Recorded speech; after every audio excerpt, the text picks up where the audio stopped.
C'est parti pour l'ouverture de cette 11e journée de Tivoli Star League. Cesson 7e, accueille Chartres 9e. 2 points d'écart simplement les deux équipes. La bonne opération. Allez, ballon perdu par les Cessonnais. Et le ballon immédiatement Molinier, Barif. Chercher à servir comme Chop Baril. Et encore une fois la bonne défense chartraine. Et en 2 passes. Chop Baril, ouais, ça défend bien autour de Yannick Cham. Le ballon à l'aile et le voici. Enfin, le premier but inscrit par les Cessonnais. L'œuvre de Romain Brif. Robin Molinier dans le secteur central de Lecroix. Une belle activité des Chartrains. N'arrive pas à arriver lancé.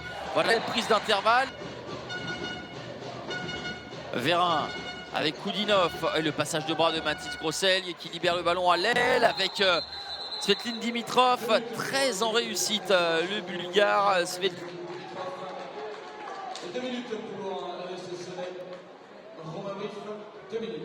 Parce que là, malgré un début de match beaucoup plus convaincant que leur adversaire, eh bien leur avance est en train de fondre.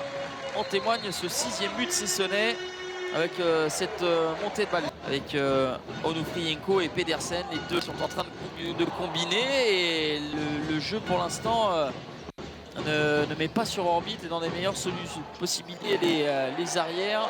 Mais on arrive à trouver une option ici avec Hugo comme Chop Baril.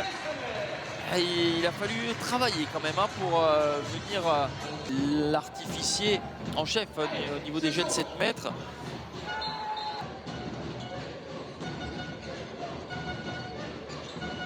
Sergei Koudinov qui travaille. Koudinov,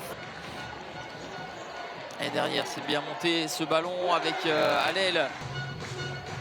Le bras est levé. Onufrienko avec Brif, Molinier.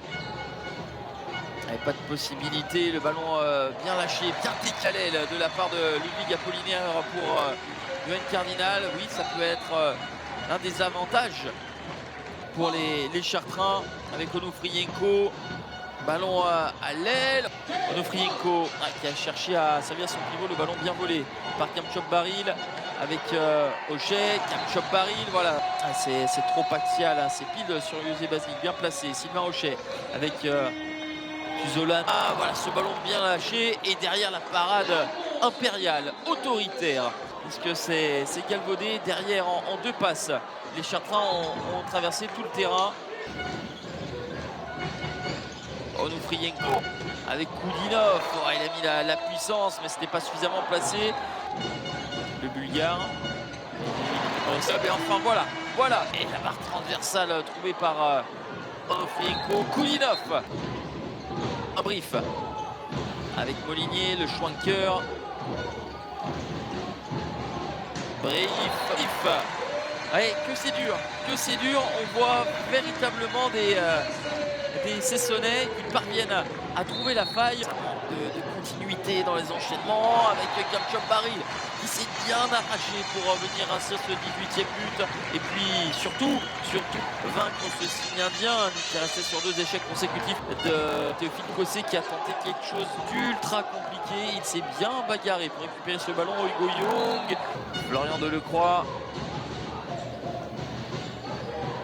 Il y avait un nombre très restreint pour se projeter un petit peu en cas de victoire, de trouver des décalages avec ce redoublement. On l'a évoqué, peut-être un manque de rotation avec Koudinov qui a joué toute la partie. Onufrienko qui retrouve l'efficacité au meilleur des moments pour son équipe. Onufrienko qui n'avait pas marqué en 2e période. C'est parti très fort, hein. Il avait bien anticipé. Julien Meyer. Et voilà cette jolie finition de Junior Tulna au premier poteau. 24 partout. Le ballon qui a bien voyagé. Cette passe à rebond.